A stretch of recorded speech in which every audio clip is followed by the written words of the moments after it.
বাংলাদেশের একটি মিডিয়াও বলতে পারবে না ছাত্র দলের সারা বাংলাদেশের একটি ইউনিটের কোন নেতা কর্মী কোন 1 টাকা চাঁদাবাজি করেছে। Wake up to reality.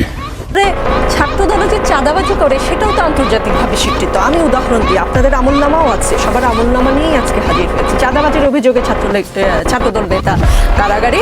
29 জানুয়ারি এক দুবাই প্রবাসীর বাড়িতে গিয়ে তার 8ম শ্রেণী পড়ুয়া মেয়ের নামে মিথ্যা অপবাদ দিয়ে তার স্ত্রীর কাছ থেকে চাঁদা দাবি করে ছাত্রদল নেতা। চাঁদা না দেয়ায় তারা প্রবাসীর স্ত্রী ও মেয়েকে মারধর করে। এ সময় ঘরে থাকা আসবাবপত্র ভাঙচুর করে প্রবাসীর প্রায় 30,000 টাকা ক্ষতি করে। পরে স্থানীয়রা এগিয়ে আসলে আলামিন ও তার সহযোগীরা বিভিন্ন প্রকার ভয়ভীতি প্রদর্শন করে চলে যায়। এই ঘটনার প্রবাসীর স্ত্রী সেনাবাহিনীকে অভিযোগ ও থানায় একটি চাঁদাবাজির মামলা দায়ের করেন। পরে রবিবার রাতে সেনাবাহিনী অভিযান চালিয়ে আলামিন সরকারকে আটক করে থানায় হস্তান্তর করে। অভিযোগ প্রমাণিত না হলে আটক করার কথা না। 10 জানুয়ারির খবর, ওসি পরিচয়ে চাঁদাবাজির অভিযোগে ছাত্রদল নেতাকে মারধরের পর পুলিশে সোপর্দ।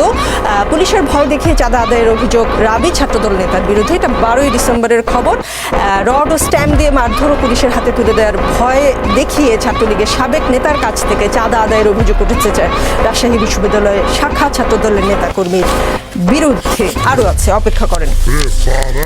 পুলিশ পরিচয়ে নিখোঁজ 2 জনকে উদ্ধার করে চাঁদা দাবি, পিটিয়ে ছাত্রদল নেতাকে পুলিশের সোপর্দ। দিনাজপুরে নিখোঁজের জিডির সূত্র ধরে এক তরুণ ও তরুণীকে উদ্ধার করে দিয়ে পুলিশ পরিচয়ে চাঁদা দাবির অভিযোগ উঠেছে এক ছাত্রদল নেতার বিরুদ্ধে। ভুয়া পুলিশের পরিচয় জানাজানি হওয়ার পর ওই ছাত্রদল নেতা সহ 2 জনকে পিটিয়ে পুলিশে সোপর্দ করেছেন এলাকার লোকজন। আরও খুঁজলে হয়তো আরও পাওয়া যাবে, এই কথা আমি সাথে করে নিয়ে এসেছি।